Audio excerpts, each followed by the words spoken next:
Hello, இன்னைக்கு நம்ம வீட்டில் பிரியாணி, சிக்கன் பிரியாணி. ஈரல் வந்து நான் எண்ணெய்லாம் ஒன்றும் போட போதில்லை, கொஞ்சமாக வாங்கியிருக்கேன். அதை உப்பு, மஞ்சள் பொடி, தனியா பொடி, மிளகாய் தூள், கொஞ்சம் ஜிஞ்சர் கார்லிக் பவுடர் போட்டு வேக வச்சுருக்கேன். இது அப்படியே வெந்தப்புறமா சும்மா கொஞ்சம் கரம் மசாலா போட்டு ஆஃப் பண்ணிடுவேங்க. அப்புறம் சிறுகீரை வந்து பொரியல் பண்ண போகிறேன். அதுக்கு எண்ணெய் விட்டு வச்சுருக்கிறேன். இப்போ இதில் இந்த பிரியாணிக்கு நம்ம தேவையான மசாலா பொருட்கள் போடுறேன்.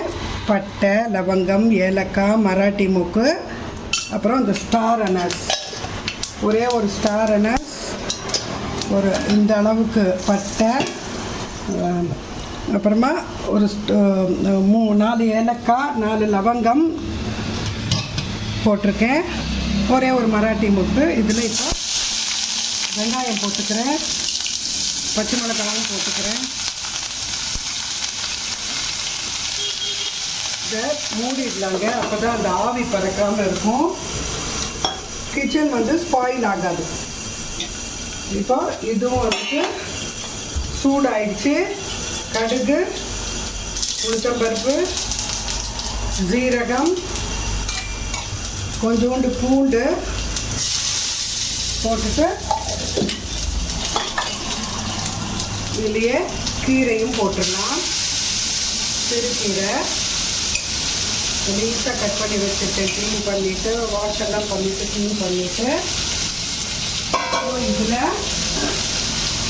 காய்ந்த மிளகாய், நம்ம இதில் கொஞ்சம் தேங்காய் போட போகிறோம். ரசியில் கொஞ்சம் காஞ்ச மிளகாய் போட்டுட்டு நம்ம வறுத்துக்கலாம்.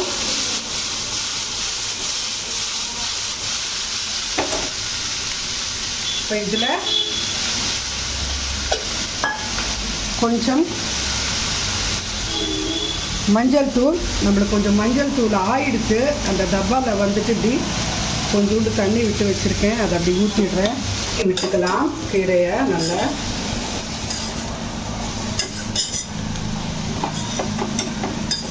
தேங்காய் போடலைன்னா கூட நல்லா இருக்குங்க. இதை பார்க்கலாம். இது பாருங்கள், இது அப்படி கொஞ்சம் நல்லா வெந்துடுச்சு. இதை ஆஃப் பண்ணிடலாம். வெந்துச்சு. இப்போ இதில் கொஞ்சம் கரம் மசாலா போட்டுடலாம். மிளகுத்தூள், கரம் மசாலா ரெண்டுத்தையும் போட்டுடலாம். கொஞ்சம் கரம் மசாலா, கொஞ்சம் மிளகுத்தூள். நான் வந்து மிளகாய் பொடி வந்துட்டு கொஞ்சம் பார்த்து தான் போட்டிருக்கேன். கொஞ்சம் மிளகுத்தூள், அது அவ்வளோதாங்க. ஈரல் நல்லதுன்ட்டு தான் அதை பண்ணியிருக்கேன். கொஞ்சம் ஃப்ளேம்ஸை வந்து குறைச்சி வச்சுருக்கணும். அதுதான் நம்ம பண்ணுற இந்த சின்ன சின்ன மிஸ்டேக் தாங்க இதில். பட் பரவாயில்ல, இது அவ்வளோதாங்க. நான் வேறு ஒன்றும் பண்ண போகிறதில்ல. அப்படியே மூடி வச்சிடுறேன். இன்னும் நல்லா வந்துடும். வெந்து போய்ட்டு இதை ஆஃப் பண்ணிடுறேன். இது அவ்வளோதாங்க, ஈரல் முடிஞ்சுதுங்க. இப்போ இதை பார்க்கலாம்.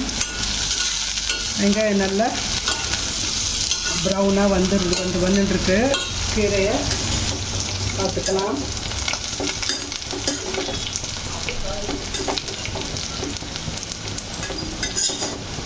இது கொஞ்சம் முளைக்கீரை விட கொஞ்சம் லேட் தாங்க ஆகும். இது கொஞ்சம் சிறுகீரை வறுபடுறதுக்கு. வெங்காயத்தில் கூடங்க சில வெங்காயம் வந்துட்டு நல்ல கொஜ்ஜு மாதிரி வருது, சில வெங்காயம் வந்து இந்த மாதிரி வேறையாக வருது. இது என்னன்னே தெரியல. எந்த வெங்காயம் வாங்கணும்? ரெட்டாக இருக்கிற வெங்காயம் அது ஒரு மாதிரி வருது, லைட் பிங்காக இருக்கிறது அது ஒரு மாதிரி வருது, கொஞ்சம் ரொம்ப லைட் பிங்காக அந்த ஒயிட் கலரில் இருக்கும் பாருங்கள், கொஞ்சம் ஒயிட்டாக வருது. ரொம்ப லைட் பிங்காக இருக்கிறது இந்த மாதிரி வருது. அந்த கொஜ்ஜாக வர மாட்டேங்குது, ட்ரையாக ஆகிற மாதிரி வருது. தெரியலங்க. முன்னாடியெல்லாம் நிறைய கொஞ்சம் எண்ணெய் விட்டாலுமே இதெல்லாம் நல்லா கொஜ்ஜு மாதிரி வந்துடும். எனக்கு என்னமோ இப்போல்லாம் அப்போ மாதிரி வந்த மாதிரி இல்லைங்க. இதுலேயே பச்சை மிளகாவும் போட்டுட்ருக்கோம்ல. இப்போ மல்லி, புதினா ரெண்டுத்தையும் நான் போட்டுருவேன். கொஞ்சம் வெங்காயம் இருந்திருக்கு, மல்லியில் தக்காளி,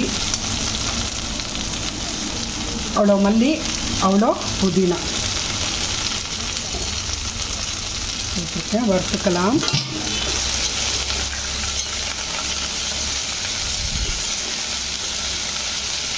கொத்தமல்லியும் புதினாவும் நல்லா வறுபட்டுருச்சு. நான் ஸ்டவ்வை சிம்மில் வச்சுருக்கேன். இதை இப்படி வச்சிடலாங்க. இப்போது ஆஃப் பண்ணிடுறேன். இப்போ கீரையும் முடிஞ்சிடுச்சுங்க. நான் கீரையும் இனி அந்த ஸ்டவ் ஆஃப் பண்ணி இங்கே கொண்டு வந்துட்டேன். கீரையில் வந்துட்டு தேங்காய் போட்டுடுறேன். இந்த சூடே போகிறோம் அதுக்கு. இனி நம்ம சூடு பண்ண வேண்டிய அவசியம் இல்லை. இப்போ கீரை இந்த பக்கம் கொண்டு வந்துட்டேன். உங்களுக்கு காட்டுறதுக்காக இப்படி கொண்டு வந்து காட்டின்னு இருக்கேங்க.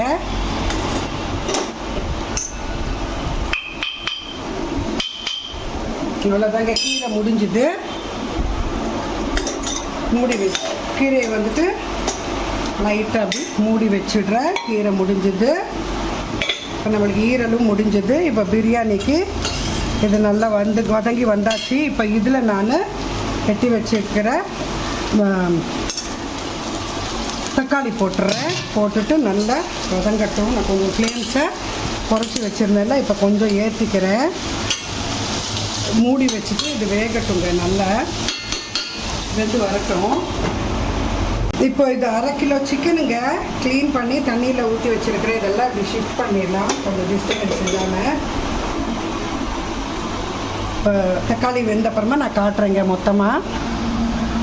இப்போது நான் அந்த இது தூக்கி அப்படி வச்சுட்டேங்க. கீரையும் வெந்து போயிடுச்சு. அதில் வந்துட்டு நல்லா தேங்காவை போட்டுட்டு புரட்டி விட்டுட்டேன். இப்போ கீரையும் முடிஞ்சு போயிடுச்சு. இதை தூக்கி நான் இப்படி வச்சுட்டு இப்போது இந்த இதில் மாற்றிக்கிறேன். ஏன்னா டிவைஸ் வந்து சூடாகிடுறது அப்படின்னு வருதுங்க. இதில் அது அப்படியே ஆஃப் ஆகிடுறது நடுவில்.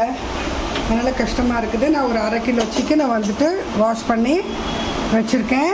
இப்போ அது இந்த தக்காளி எல்லாம் வெந்த அப்புறமா மிச்சம் எல்லாத்தையும் போட்டுட்டு அதுக்கப்புறமா காட்டுறேங்க. டிவைஸ் ஆஃப் பண்ணப்போ நான் வந்துட்டு இஞ்சி பூண்டு பேஸ்ட்டு போட்டிருக்கேங்க. அது கொஞ்சம் கிளிக் மிஸ் ஆகிடுச்சு. அப்புறமா தான் நோட்டீஸ் பண்ணேன்.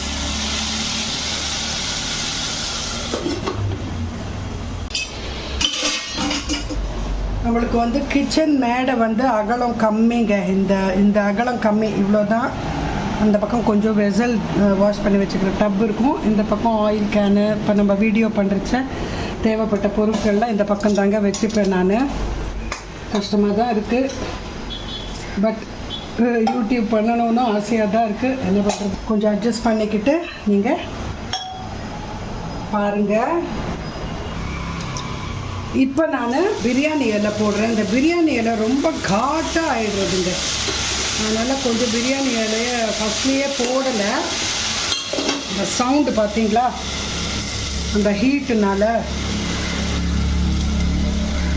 போட்டுட்டு இப்போ இதில் தேவையான அளவுக்கு நம்ம மிளகாய்த்தூள். நான் வந்து 6 பச்சை மிளகாய் போட்டிருக்கேன்.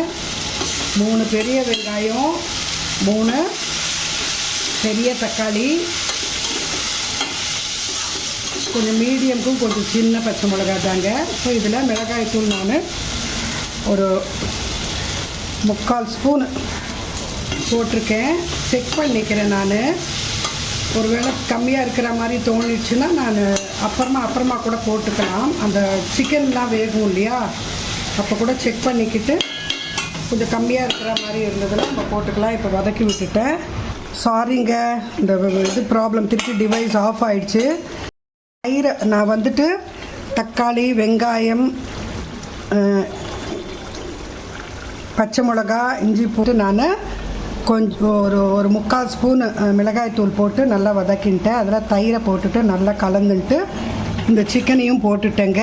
இது 1/2 கிலோ சிக்கனுங்க. நான் நார்மல் பீசஸ், அதாவது வந்துட்டு நம்ம அந்த நம்ம யூஸ்வலாக கறி பண்ணிக்கிறத விட கொஞ்சம் பெரிய பீஸாக இருக்குது. பிரியாணி பீசஸ் மாதிரி கட் பண்ணல. அதையும் போட்டு இல்லை நான் வதக்கிக்கிறேங்க. அந்த சிக்கன் நல்லா வேகிற வரைக்கும் நம்ம மூடி வச்சுட்டு, இது சின்ன ஸ்டவ் தான், ஐ மீன் இது மீடியம் சைஸ் ஸ்டவ் தாங்க. அதனால் வந்துட்டு இது குறைக்கணும்னு இல்லை, அந்த மீடியம் ஃப்ளேம்லேயே நல்லா. ஏன்னா நம்ம சிக்கனை எந்த மேரினேஷனும் பண்ணலை. ஸோ அதில் உப்பு காரம் நல்லா போய் சேர்றதுக்காக நான் அந்த புளிப்பு தன்மை எல்லாம் நான் மீடியமில் வச்சு கொஞ்சம் நேரம் நல்லா குக்கிங் ஆகிற வரைக்கும் அதை வச்சுப்பேங்க. அப்புறமா அதை காட்டுறேன். டேஸ்ட் பண்ணி பார்த்ததில் இன்னும் கொஞ்சம் கூட மிளகாய்த்தூள் போடணும் போல் இருந்ததுங்க. அதனால் ஒரு 1/4 டீஸ்பூன் 1/4 ஸ்பூன் போட்டிருக்கேன். அதாவது நான் எடுத்த ஸ்பூனில் முன்னாடி 3/4 ஸ்பூன் போட்டேன், கொஞ்சம் 1/4 ஸ்பூன் போட்டேன். இது நல்லா சுண்டி வரட்டுங்க.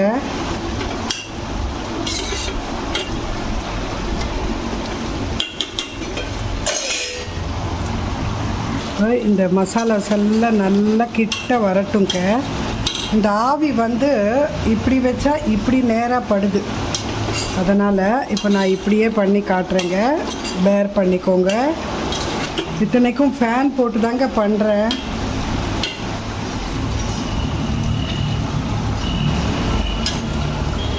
இப்போ கரெக்டாக இருக்குங்க. காரம் உப்பு வந்து நம்ம தண்ணி விடுவோம் இல்லையா, அப்போ பார்த்துக்கலாங்க. தண்ணி விட்டு கடைசியில் நம்ம அரிசி எல்லாம் போட்டு நம்ம இது பண்ணுவோம்ல, அப்போ பார்த்துக்கலாம். இப்போ நான் இதெல்லாம் மசாலாஸ் தாங்க, இது தண்ணி கணக்கு இல்லை. இப்போ நான் இதுக்கு தண்ணி விட்டுக்க போகிறேன். நான் இந்த கிளாஸில் 3 கிளாஸ் ரைஸ் எடுத்தேங்க. இது 100 கிராமு இந்த கிளாஸு. ஸோ அதுக்கு 1.5 கணக்கில் 4 கிளாஸு தான் ஊற்றிக்க போகிறேன். 2 3 4 1 1/2 ஊற்றிட்டேன். இப்போ கலந்துட்டு இப்போ இதில் நம்ம உப்பு காரம் செக் பண்ணிக்கலாம். இந்த ஸ்டவ்வில் கொஞ்சம் லேட் ஆகுங்க, ஏன்னா சின்ன ஸ்டவ், அதனால் ஏதோ இப்படி அப்படி சைஸை மாற்றி இது பண்ணுறேங்க.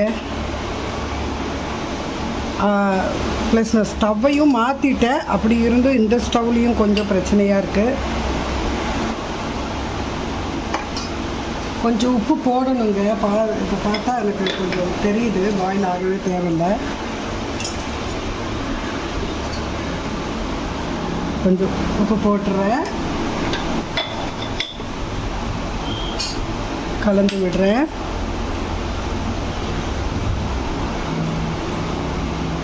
இப்போ இது நல்லா பாயில் வரட்டுங்க. பாயில் வந்தப்புறமா தான் ரைஸை போடணும்.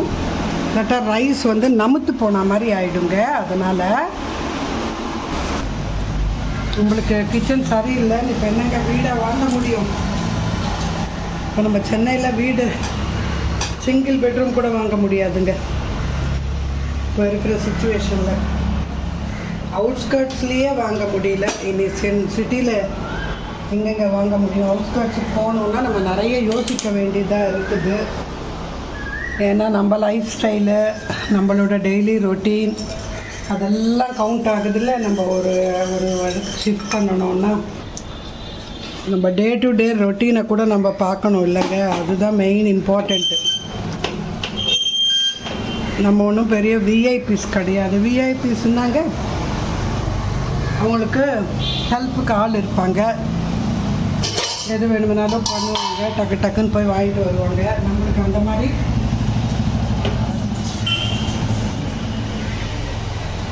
இருக்கணும்ல. டக்குன்னு ஒரு எமர்ஜென்சின்னு நம்மளே லேடிஸே போய் எல்லாம் வாங்கிக்கிற மாதிரி இருந்தால் தான் நம்மளுக்கு வாட்டும். ஸோ இப்போ நான் நல்லா பாயில் ஆகுதில்ல, இப்போ ரைஸை தூக்கி போட்டுறேங்க. நான் ரைஸை வந்துட்டு நல்லா ஊற வச்சுருந்தேன், அதை தூக்கி போட்டுறேன் பிரியாணியில். ஜாஸ்தி எல்லாம் ஆகாதுங்க, கரெக்டாக தான் இருக்கும் வெந்து வர்றச்ச.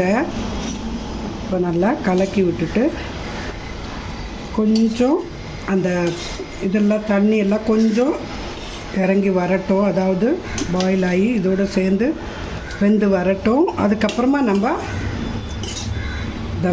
தம்முன்னா அதான் மூடி வச்சு குறைச்சி வச்சுக்கலாம். இப்போ லெமன் இதில் பிழிஞ்சிடலாம். 1/2 மூடி லெமனை நான் பிழிஞ்சிடுறேங்க.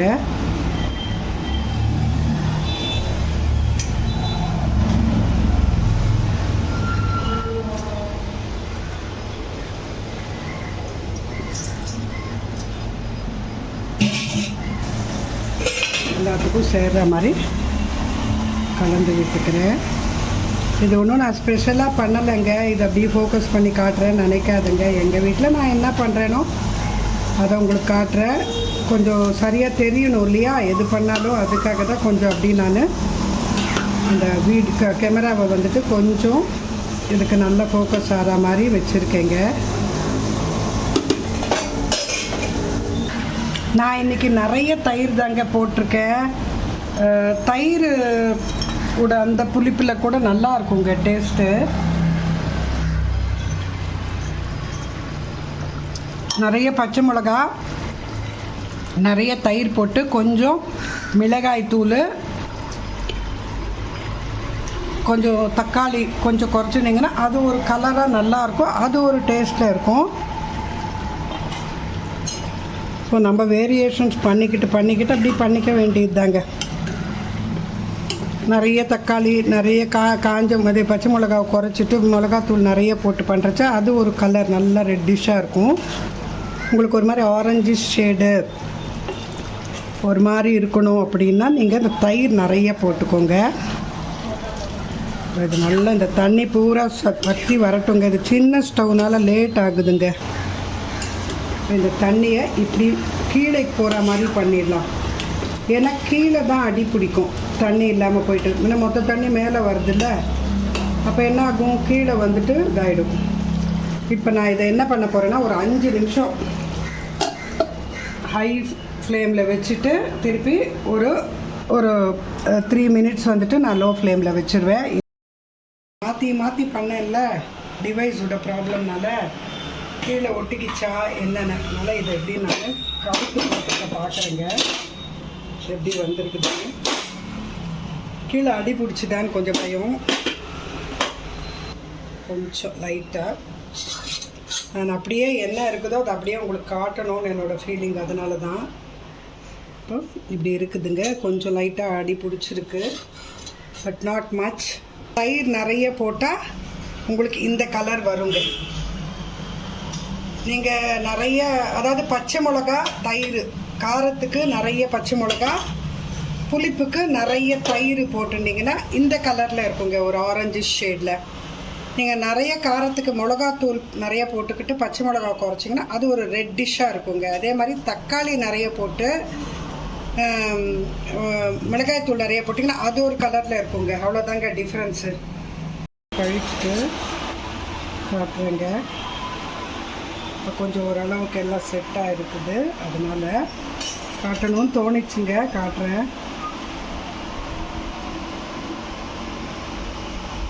இந்த மாதிரி வந்துட்டு நீங்கள் தயிர் நிறைய போட்டு பண்ணுறச்ச அந்த டேஸ்ட்டு நிஜமாலுமே நல்லா இருக்குங்க. இதுவும் நல்லா வெந்து போச்சுங்க. இப்போ கொஞ்சம் நான் சிம்மில் வைக்க மறந்துட்டேன், பட் நான் ஆஸ் இட் இஸ் காட்டுறேன். முடிஞ்சது, இதில் எண்ணெய் இல்லை, எதுவுமே இல்லைங்க. அப்புறமா அது கீரை போடும்.